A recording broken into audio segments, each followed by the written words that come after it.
Hi everyone. मैं हूं शेख जबी और T20 वर्ल्ड कप 2024 के एक और एपिसोड में आप सभी का स्वागत करता हूं। इस वीडियो में हम लोग बात करने वाले इंडिया पाकिस्तान की मैच की, जो मैंने पहले ही बता दिया था कि जब मैंने मैच से 3-4 दिन पहले मैंने एक वीडियो बनाया था, तो मैंने उसमें यही जिक्र किया था, अगर बाई चांस इंडियन टीम की बात कर ले रहा हूँ पहले, बाई चांस अगर कोहली और रोहित शर्मा यही एक्सपीरियंस प्लेयर अगर ये जल्दी उड़ गए तो मिडिल ऑर्डर में एक प्रॉपर बैट्समैन नहीं है। तो मैंने यही रिक्वेस्ट भी किया था कि संजू सैमसंग बेटर ऑप्शन है वहाँ पे।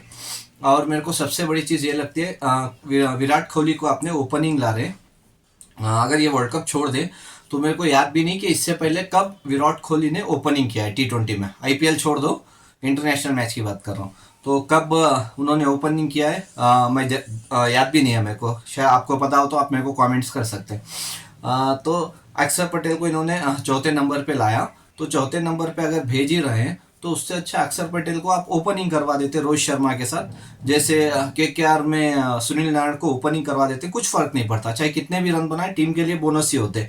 और बाई चांस आउट भी हो गए तो क्योंकि वो 8वें बल्लेबाज रहते हैं तो फर्क नहीं पड़ता। तो बेटर है कि आप उनको ओपनिंग करवा लेते हैं, क्योंकि एक्सपीरियंस प्लेयर है रोहित शर्मा और विराट कोहली। अगर दोनों ओपनिंग आके, जैसे पाकिस्तान के अगेंस्ट विकेट चली गई, अब तो छोड़ दीजिए क्वालिफाई हो जाएगी सुपर 8 में, लेकिन जब सुपर 8 में अगर ऐसा हो गया तो चलो मैच का रिजल्ट तो इंडिया की तरफ आ गया, क्योंकि लेकिन बल्लेबाजी तो उतनी अच्छी थी नहीं ना इंडिया की। तो उस हिसाब से, मेरे हिसाब से, अगर आप अक्षर पटेल को खिला नहीं रहे हैं तो आप विराट कोहली को तीसरे नंबर पर और अक्षर पटेल को ओपनिंग करा सकते हैं, क्योंकि वो जितने भी रन बनाएंगे टीम के लिए बोनस ही होगा। अगर बाई चांस आउट भी हो गए तो कुछ फर्क नहीं पड़ेगा, क्योंकि 8वें बल्लेबाज रहेंगे जैसे KKR में। तो वो बेटर ऑप्शन रहेगा मेरे हिसाब से। बाकी सब तो मेरे को कुछ प्रॉब्लम नहीं लगा। अगर वैसे भी नहीं तो आप प्रॉपर एक बैट्समैन चाहते हैं, अगर ओपनर, तो जायसवाल तो है ही आपके पास, जो बैठे हैं अभी वर्ल्ड कप में तो है ही। अगर जायसवाल और संजू सैमसंग भी ओपनिंग करते हैं तो उस दोनों में से बेटर ऑप्शन आप ओपनिंग खिला सकते हैं। मेरे हिसाब से विराट कोहली नंबर 3 पे बेटर है, क्योंकि वो विकेट सेव करके खेल लेते और जितना एक्सपीरियंस उनके पास है। अगर ओपनिंग छोड़ दो रोहित शर्मा, अगर मिडिल ऑर्डर में खेलना जितना विराट कोहली के पास एक्सपीरियंस है किसी भी बल्लेबाज के पास प्रेजेंट नहीं है इंडियन टीम में। तो बेटर ऑप्शन रहेगा कि आप विराट कोहली को तीसरे नंबर पे रखें और ओपनिंग किसी और को ट्राई करें। और पूरी बल्लेबाजी की हम लोग बात कर लें तो unfortunately Virat Kohli second over में ही आउट हो गए, एक चौका लगा के। उसके बाद उसी ओवर में नसीम शाह की बॉलिंग पे आउट हो गए। रोहित शर्मा भी उतना खास कुछ कर नहीं पाए। पहले वो एक फ्लिक में छक्का गया था, लेकिन सेम शॉट पे कैच चली गई। तो ऐसे अगर उस दिन जिस दिन मैच थी उस दिन पता नहीं ऋषभ पंत ने किस भगवान से दुआ मांगी थी, जो उनके कैचेस ड्रॉप होते रहे। बाद में फाइनली बाबर आजम ने कैच लिया था उनका, तकरीबन 3-4 कैच ड्रॉप होने के बाद। तो अगर वो पहले ही कैच हो जाते तो शायद 100 भी नहीं जाता था स्कोर। तो उसके बाद जैसे मैंने आपको बताया था, शिवम दुबे हो, मैच से पहले जो वीडियो मैंने डाला था 3-4 दिन पहले की, उसमें मैंने बताया था रविंद्र जडेजा हो, शिवम दुबे हो और हार्दिक पांड्या, इनके ऊपर आप बल्लेबाजी के ऊपर ये नहीं कर सकते, क्योंकि वो 20 गेंदों में 50-60 रन बनाना रहा तो बना देंगे। लेकिन यहाँ पे प्रॉब्लम थी कि ओवर्स और बचे थे, तो उनको संभल के खेलना था। संभल के खेलने के चक्कर में चले गए। जडेजा जो डिफेंस शॉट थी, जो डिफेंस करने गए, तो अनफॉर्चुनेटली उनका भी कैच आगे चला गया फील्डर को, वो तो डिफेंस करने गए थे। तो वैसे ही होता है, एक प्रॉपर बैट्समैन चाहिए होता है मिडिल में।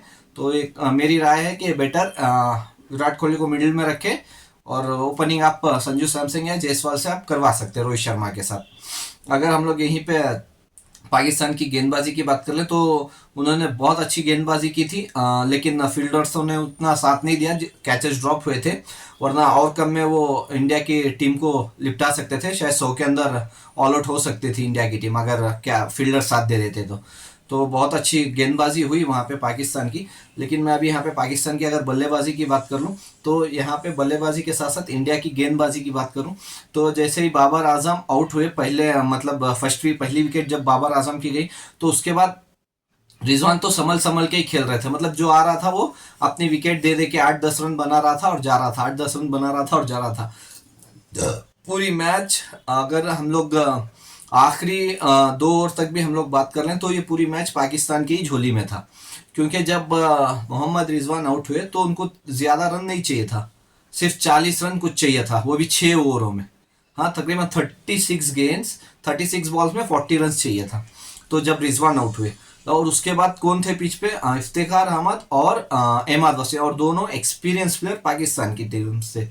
तो दोनों एक्सपीरियंस प्लेयर, और ये दोनों ने क्या किए पता नहीं, 2 ओवर मतलब आ गई मैच 21 रन लास्ट 2 ओवर्स, मतलब 12 गेंद 21 रन पे आ गई मैच, तब इफ्तेखार थे। हाँ, तो मैं हर मैच में यही कहता हूँ कि सेकेंड लास्ट ओवर बहुत इंपॉर्टेंट रहता है किसी भी टीम में, किसी भी फॉर्मेट में, स्पेशली T20 और वनडे मैच में।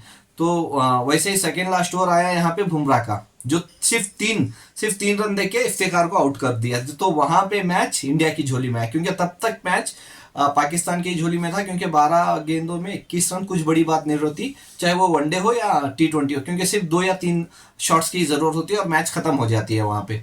तो मेरे हिसाब से 19वें ओवर जब बुमराह डालने आए 3 रन देके, जब आखिरी बॉल में 19वें ओवर का आखिरी गेंद पे जब इफ्तेखार आउट हुए, तब मैच खत्म हो गया था। उसके बाद पॉसिबल ही नहीं था मैच जीतने का। उसके बाद चलो नसीम शाह ने या 2 चौके वो लगा दिए, लेकिन उसका फर्क नहीं पड़ता। लेकिन इम्पोर्टेंट यही था कि जो सेकेंड लास्ट ओवर 19वां ओवर जो बुमराह ने कराया और जिसमें 3 रन दिया, तो सबसे मेरे हिसाब से उस मैच का सबसे इम्पोर्टेंट ओवर वही था, क्योंकि अगर बाई चांस उसमें 10-12 रन भी पड़ जाते तो मैच निकल गया था।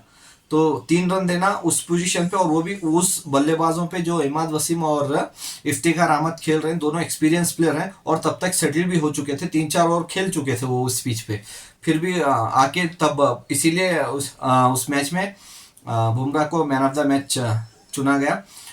अगर मेरे हिसाब से बात करें तो बहुत ही अच्छी गेंदबाजी की हुई, सिर्फ बुमराह की तरफ से नहीं, पूरी इंडियन टीम जो बॉलर्स थे तो उन्होंने बहुत अच्छी गेंदबाजी की, क्योंकि उस पिच पे डिफिकल्टी ही था। मतलब हर मैच आपको ऐसे ही हो रही है। अभी जैसे लास्ट मैच मैंने देखा, कल जो मंडे चली इंडिया पाकिस्तान के बाद की मैच, उसमें तो 113 डिफेंड नहीं किए बांग्लादेश ने साउथ अफ्रीका के अगेंस्ट। तो उसकी वीडियो मैं अलग से बनाऊंगा। आपको क्या लगता है कि जैसे मैंने बोला प्लेइंग 11 विराट कोहली को नंबर 3 पे खेलना चाहिए, और अगर ओपनिंग चाहते हैं तो आप किससे करवाना चाहते हैं, आप मेरे को कमेंट्स में बता सकते हैं, चाहे वो अक्षर पटेल हो, संजू सैमसंग हो, या फिर जायसवाल, या कोई और जैसे आपको लगता हो, तो वो मेरे को कमेंट्स में बताना। इससे अगले मैच में क्या होता है, मैं उसका इंडिया की मैच जो अगेंस्ट कनाडा और USA से है, तो उसकी रिव्यू मैं बाद में बनाऊंगा। Bye bye, take care.